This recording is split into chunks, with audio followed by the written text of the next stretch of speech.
This is awkward and it is uncomfortable. And God, I wish that I had maybe made different choices, but we're here now. Wow.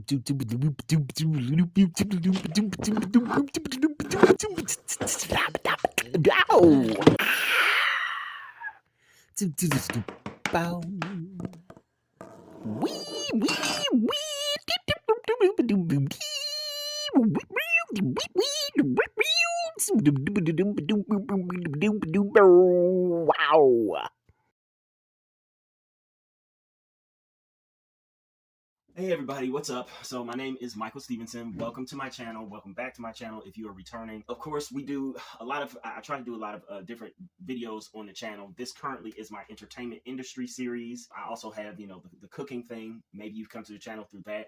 If so, then thank you. My entertainment industry series is kind of where my heart really is. And so I have been doing quite a few videos talking about the entertainment industry, talking about how things have essentially seemed to have changed in even just sort of like the last decade plus. I think that I've covered some of my base subjects that I've wanted to cover.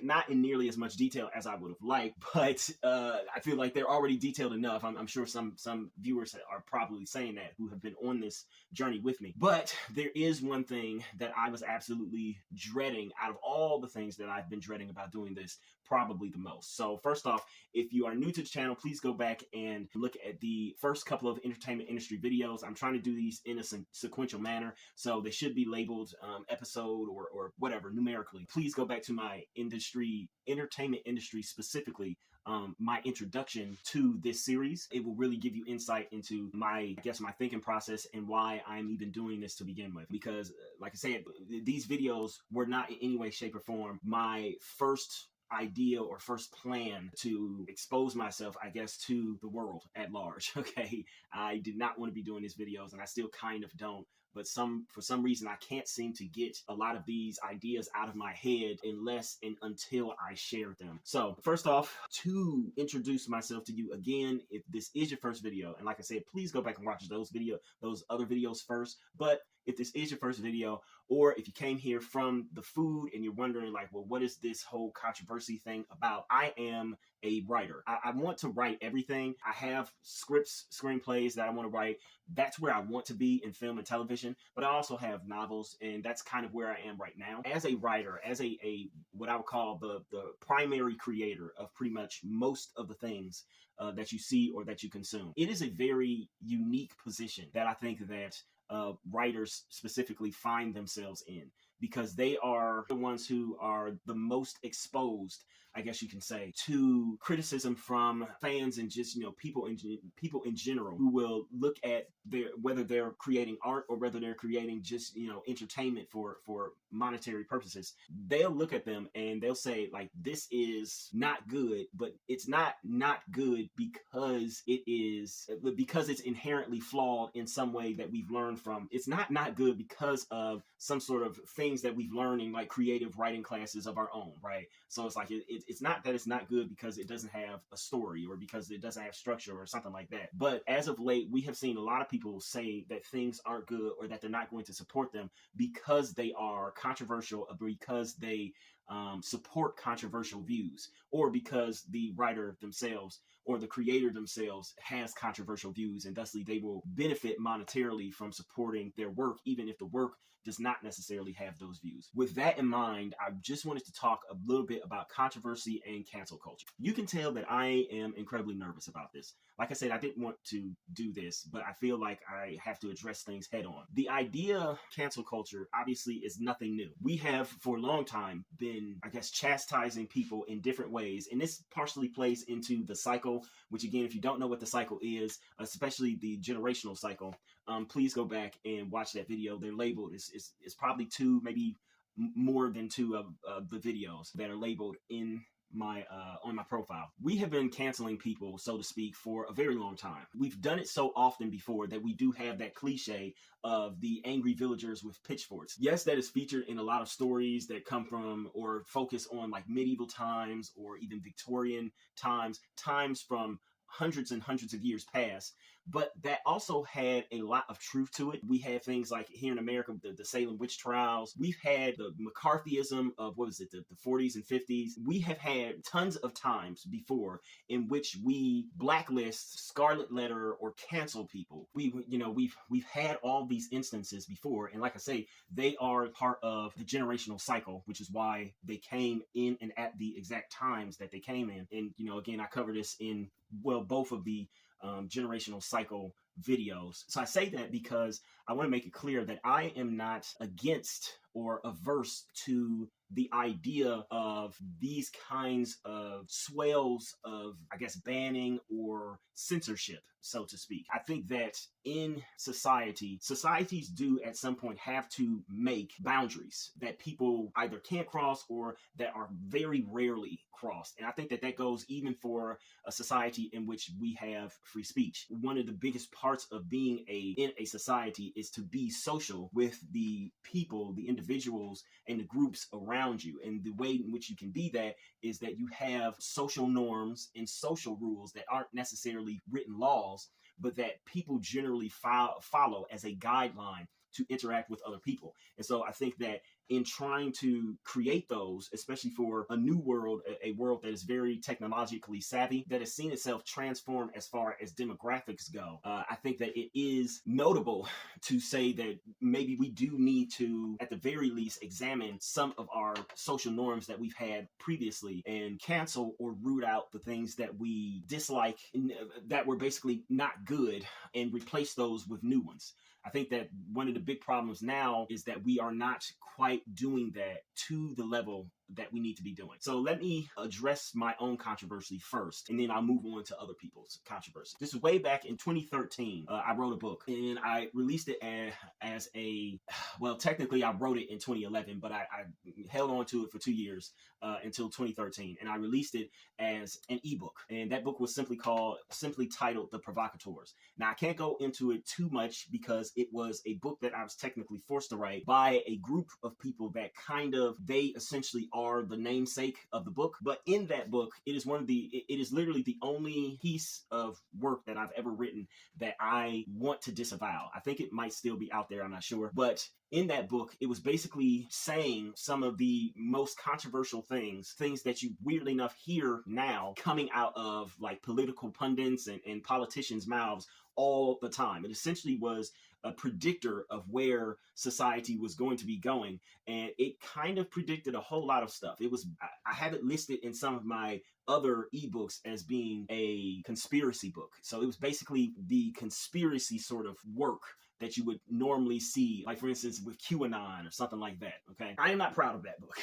That book had a lot of controversial things in it. It addressed a ton of controversial topics. It went places that, especially a book that is supposed to be a novel, it went places that probably should not have gone. And it went there without remorse, without any sort of barriers. But again, that was not a book that I really wanted to write. It was a book that I was forced to write. It's a very long story. But a book that I did want to write came a few years later, and it was entitled The Man on the Roof. Now, this is the story as to why I sometimes, when I'm releasing a book and I go onto like a book tour, I do a book tour, an online book tour, digital book tour. What I will tend to do is that I will tend to give the reviewers who have agreed to review the book for free, I will give them like a special edition of the book, which includes basically an explainer, like an explanation of some of the things that I meant in the book. And the reason for that is specifically because of The Man on the Roof. So let me just read one of the most controversial passages in the book, in a book that is incredibly controversial, and it was written to be so. So this is very early in the book. We're talking chapter 1. Here stood Allegra Haggerty, longtime wife of Trevor, and a woman that looked her age but held up well to the years. Her eyes slightly more oval than normal. On a bad day, she could be mistaken for half Asian.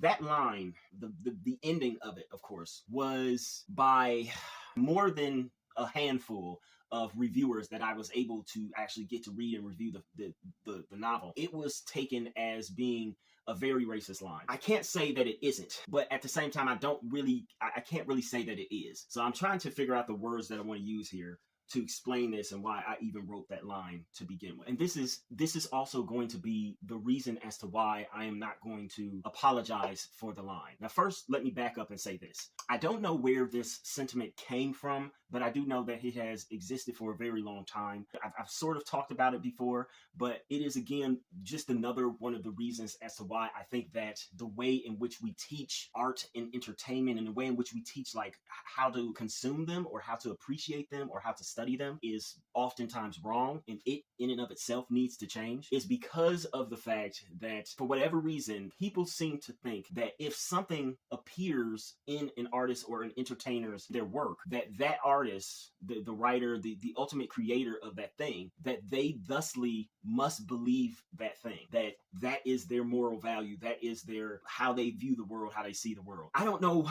where that idea came from. Yes, I know that again, well, let me not say that. I do know where it came from, but I don't know why it has stuck around so long as being the only thing. Yes, some artists are personal artists to where they write things solely from an internalized point of view. So almost everything that comes out in their art or in their entertainment is specifically how they feel about something. But you have to understand that there are other artists who they see the world, and again, I sort of mentioned this in the generational cycle video. They see the world and they have to try to interpret the world and other people's views of the world in order to create a reality for people who don't know of that particular reality. So what I was doing is that, was this my own belief? No, the line that I wrote, it was not my own belief that the woman, and the character is white, she's a white woman, Allegra. It was not my belief that she would look like an Asian woman if they were having a bad day. That was not necessarily the meaning or translation that I was trying to get across. My meaning and translation was far different than that. But then on top of that, the fact that it was taken as such made me realize we live in a world in which, oh God, this is a hard one. This is a hard video. I think that we live in a world in which people want to, in some ways, be offended and take things out of context or not give certain things the benefit of the doubt. So again, in the same sense that we have the genius treatment, and if we think that someone is a genius or we see something or consume something that someone has made and we thought that thing was just the greatest thing in the world, so we give them the genius treatment, we also give other people a sort of like villain or enemy treat, to where if they say something that we think is stupid or foolish or misinformed or misguided, we don't allow them the space, I guess, to explain themselves more readily. Doing this book specifically, The Man on the Roof, it definitely required space, because I learned that everybody is not going to think on the same wavelength that I'm thinking. Everybody is not going to get what it is that I'm trying to do here. So essentially what the line was referring to is that the line was actually supposed to be some foreshadowing. But then also it was foreshadowing not only for within this story, but also for another book that is part of this book series. It's not really a series, but it's because the stories don't connect almost at all. They're not even interconnected, but it's a series in that they are related thematically, in my mind. Okay, so that one line had to do a lot. It had to lift a lot of weight, as did most of the lines in the book. The series that I was talking about is what I call my master series, and that is not to say that I am a master of writing or anything like that, but rather it is to say that these books within this series, if I was to get famous one day and people would ask, okay, what are the quintessential or must read books of this particular artist or whatever you want to call me, these books would be the ones that I would put on that list myself. That, you kind of have to read this in order to understand some of my other work. This one line needed to do a lot of work in not only setting up things to be revealed later on in the book, but an entirely different book as well called Second Act, which I still have yet to release. I've written it, I just haven't edited it yet. And then also it was supposed to set up this discussion about race and fetishism or fetishization of certain people. Obviously, it didn't seem to do that. A lot of people were really kind of just pissed about the line. As specifically, one of the reviewers that I reached out to was a young Asian woman who was also, she had grown up in Ohio. And she was so pissed about the line that she said that, number one, it reminded her of the racism that she experienced in her own life when she was younger, it put such a distasteful paw in her mouth that she decided to DNR or did not read, did not finish. I felt kind of strange from that because of the fact that this was, mind you, this was before Crazy Rich Asians came out. It kind of upset me a little bit, not because I was like, oh man, I can't believe this young Asian woman doesn't want to sit here and take blatant racism or something like that. No, it upset me a little bit because of the fact that at the time it felt very much so like the whole purpose of that line and then the way in which the rest of the story plays out. One of the themes, and it has 5 themes. The book has 5 themes in it. The first couple of themes you should be able to pick up on pretty easily, but then the 3rd, 4th, and 5th theme you kind of have to work for, and you might even need to be told by me, the author, what those themes are. One of the themes that was right there on the surface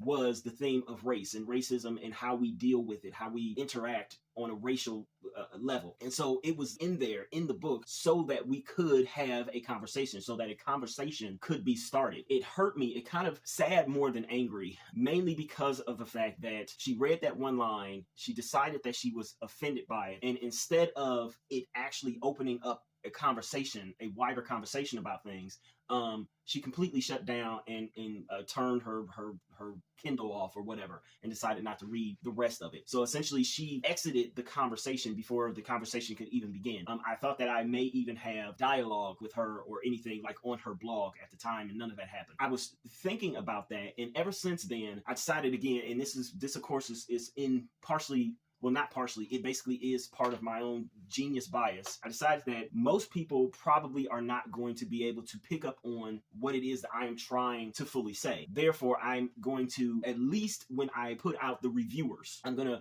include a full-on fact sheet of like, okay, these are some of the things that I meant. These are some of the themes that I was trying to hit. These are some of the, I guess, little nuggets of fun facts and stuff like that I was trying to go for. Even though the general public would not get this maybe until later, like years down the road, if and when a book of mine was re-released, I decided to re-release it as like a collector's edition or something like that. And all of that, of course, is playing into my delusions of grandeur, which you have to really make it in this industry. I was trying to do that in hopes of being able to start a particular kind of dialogue so that people were like, okay, I just read this book. It is fairly inflammatory, but at least if I can understand where he's coming from, then I can see the full picture rather than just singling out this one thing and saying that, oh, I don't like that one thing. And I think that what has happened in our society is that that's kind of what we've done on a massive scale.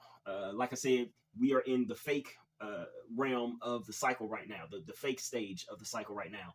And so what we do is that we kind of dismiss people almost immediately for saying things that we all know they may not fully believe, or that may be taken out of context, or that may be some sort of joke or something to that extent. We are very willing to cancel someone or to throw someone away for seemingly some of the most simplest things out there now. And it continues each year to get, I guess, more and more salacious. 2020, it seemed like, or it would seem like, I kind of doubled down on this idea. And again, I'm not going to try to defend myself by saying that, oh, I'm not a racist, or that, oh, I'm not a sexist, or, you know, some of the excuses that we've heard, the ideas of, oh, some of my bestest friends, I don't know why I said either of those words. Some of my best friends have been Asian, or some of my best friends have been girls or women. I'm not going to say that because, again, those are oftentimes just used as excuses, and they still don't prove anything, especially to people who may have already had it in their mind. They've already made up their mind about who and what I am. But I will say this.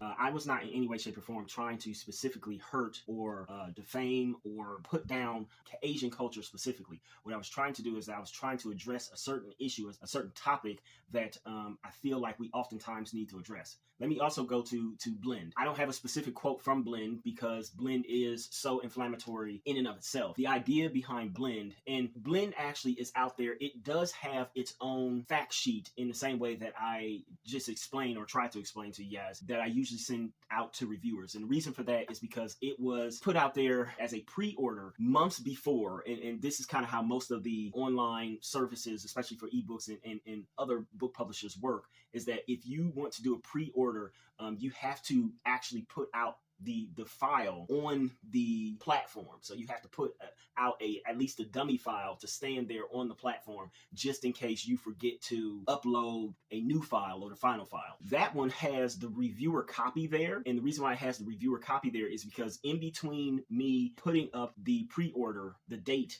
for that, and putting up a final copy for that, and getting reviewers and all that stuff, my computer had the calamitous crash, and so I actually lost the original file for the book, and so I couldn't even go back and edit or do things that I wanted to do with the book or anything like that. I also didn't have a book tour for that one because I lost the list of people that I was even going to query 3 months out before the book even came out. So it just sort of released, and it's there. You can read it if you want to, but I would please urge you guys to read the entirety of it, including the fact sheet. In the book, it tries to get at a few things, and it's part of the cultural appropriation series. That's what I'm calling it. The first one is Bland, second one is Blend, and the third one is Blind. So in Blend, I talk about the social interactions between Asians and Black people as it is filtered through a Black woman and an Asian and a Chinese man, and they are married, and how she relates to his Chinese brother and his brother's Chinese wife, a Chinese American. And it deals with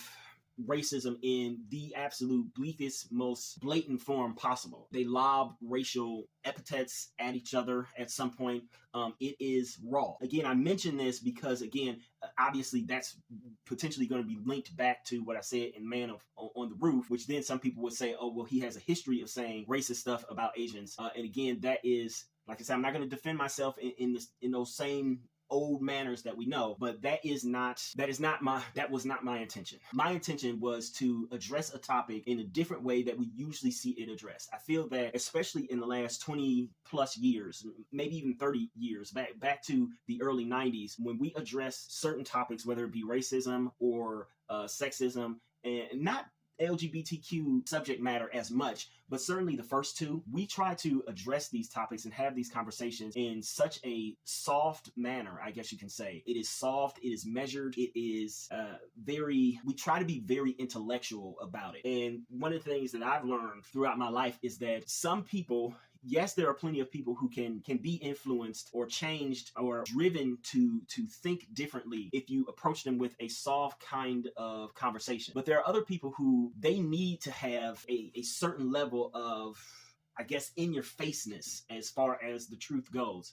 And I think we can't leave those people out of a conversation either. But I think that we also can't run from these conversations. And I know this has been pretty personal on me. I might make another video. Obviously, this one is running long on some of the other controversies in cancel culture as it relates to famous people that you actually know. But as for me and myself, I'm trying to convey, yes, we are having an incredible time right now in history in which we are having a lot of these difficult conversations, and we're saying that, well, this is what we want going forward. Obviously, no, we don't want racism going forward. No, we don't want sexism going forward. No, we don't want homophobia or transphobia going forward. We don't want any bigotry, any hatred of any kind going forward. Obviously, all of us understand that, or all of us should understand that. But I think the disconnect here and what is happening, and one of the things that we are losing or that we are not seeing, is that even if we do say that we don't want those things, and then we actually accomplish the snuffing out of those particular things and say, 10, 15 years from now, when Gen Zers and Alphas are ruling,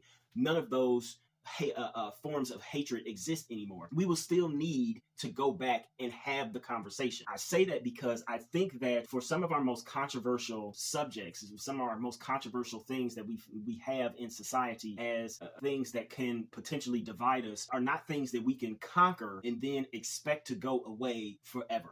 But I think that instead, these bigotries, these hatreds, these isms that we have, they have to continue to be discussed, but the conversation needs to evolve in and of itself. The reason why I think they need to continue to be discussed is because of the fact that a lot of the disruptions or the differences that we have as humans that we allow to divide us, they essentially continue to come back like cancer or like bad weeds in a garden or lawn. You can be in remission from cancer for a very long time. You can pluck that weed out and not see it for a season, maybe even for 2 seasons. But there is always a chance that these misunderstandings, these bigotries, these lines that we draw to try to other ourselves from each other, I think that there's a possibility that they can always not only come back, but come back stronger if we don't make sure that when we talk about these things, that, well, number one, if we don't make sure that we continue a conversation about these things, even after we feel as if they have been defeated. If you have cancer and you defeat cancer, or you are in remission of cancer, that doesn't mean that you should go right directly back to the same unhealthy life that potentially caused your cancer. You know, obviously different cancers are caused by different things, but let's say you have lung cancer or mouth cancer and you got it specifically from smoking. Just because you're in remission doesn't mean that you should go right back to smoking and doing the same thing, nor does it mean that you should think that you are completely healed and that you'll never have to worry about cancer again, because that oftentimes is not the case either, at least for some cancers. We need to stay diligent in having a healthy conversation about a lot of these things. When we're talking about cancel culture and controversy and controversial writers or creators of things, comedians, whoever, I think that instead of just outright canceling them, there should always be some room to discuss why it is that they feel the way that they do, and what ways we could potentially bridge gaps between their potential ignorance and what we want to be reality, the rules that we want to create in society going forward. Now, you know, granted, if they're just b-holes, then I understand it. You can just cancel them outright and throw them away, throw them in the garbage. But if they have a certain level of understanding and they're trying to do something or to express a particular view that, even though it may be controversial or it may be out of step with the way in which society is going, I think that we need to try to understand them more than just saying that, no, we're going to run away from the conversation, or we are going to lock them out of the conversation. I think that that is a recipe that almost always leads to disaster for society, because there have been so many times in which beforehand people were locked out of the conversation about what society should look like. Our desire to not feel or not be harmed or threatened or offended by something that is said to us, it's just said to us, that desire to feel safe. I get it. Everybody has that desire. But I think that, again, it may be limiting our understanding. When we have limited understanding of things as we go forward in the future, that never is a good recipe for a long-lasting, well-built society. We ruin a lot of things, not just the people who we're canceling. Because, again, if they did do something that's stupid, then, you know, you can cancel them. But I think that we, in a way, we kind of ruin ourselves, because we say that not only do we say that we potentially don't want to have a certain conversation, but that then if we do have a certain conversation, we have limited the parameters of that conversation to where we no longer can discuss certain bits and pieces of that conversation because it will be too offensive. But it is within the most offensive, most off-putting parts of these hard conversations that we find probably the best solutions, the best long-term solutions for things going forward. Limiting the expression of certain artists and entertainers to confront some of the things that society has put out there, or to confront things that they themselves may believe. And again, I did not believe those things, but limiting that also can be a harmful thing in the long run, because it limits our understanding of ourselves in some ways. Now, let me be very clear, because I do not in any way, shape, or form believe this either. I am not in any way, shape, or form saying you need to, if something offends you, that you need to finish it. You know, like, I'm not saying that the young woman in question, that she needed to finish my book. No. If something offends you and you don't want to finish it, by all means, don't finish it. You are not obligated to do it. But what I am saying, though, is that I feel like we need to have at least a certain higher level of understanding. Listen, everybody does not know how to talk about every single subject, because everybody can find offense in every single subject, or how another person views that subject. And I think that again, if we want to create a society in which everyone is fully, or everyone feels accepted to a certain extent, to a certain level, then it's not just about free speech and about being able to say what you want, but it's about free understanding, okay? Free, but also at the same time, higher leveled understanding. I hate to say this, but they need to be said in a fairly rough way in order for some people to get those things, in order for them to understand it.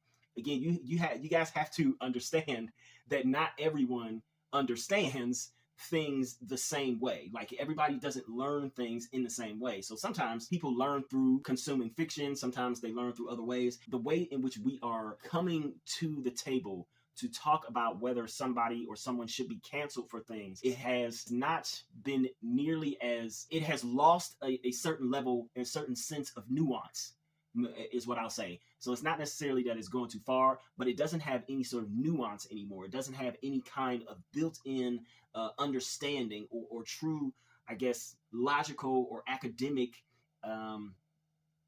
debate about it. It's just that person did bad, so they should be out.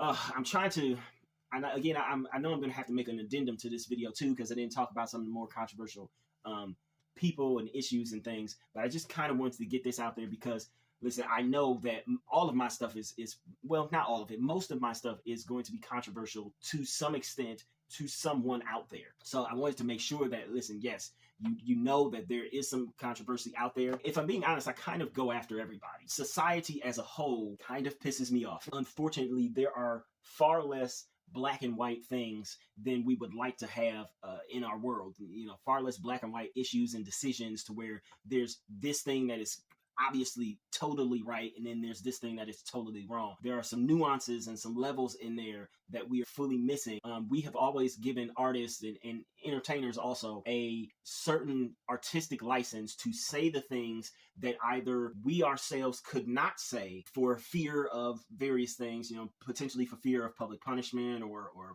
fear of loss of something, or that we could not find the proper words to say. And I think that by taking that away from not just our artists and entertainers, but also from our educators, we're going to be putting ourselves in a very precarious place in which the things that should be said are not. I felt very bad for a very long time about The Man on the Roof. And so the only thing that I came up with, and you have to know and understand that this is pretty much only going to happen if I actually get some money from selling the book. The only thing I could come up with is to host like some sort of competition in which the winner of the competition would rewrite that line so that it doesn't sound as racist as it comes off as sounding. But at the same time, it still has to perform all of the tasks that line. I feel like the conversation changes drastically once I do release second act, but it's just so far from being out yet, so I don't know. Anyways, that's kind of all I had to say on it right now. You know, my brain is scrambling to figure out what it is that I really want to put out there. So, hey everybody. So while I don't have an official sign off yet, I guess I should do the whole please like, comment, share, and if you so desire and you want to see more, subscribe. But more importantly, I will ask that you please go and purchase one of my books. They are mostly ebooks, and pretty much they are all under $10. See if any of my work is actually any good, if it lives up to any of the things that I'm talking about here on my channel, specifically with the entertainment industry videos. So please go purchase my books. All of my links are down below. Thank you.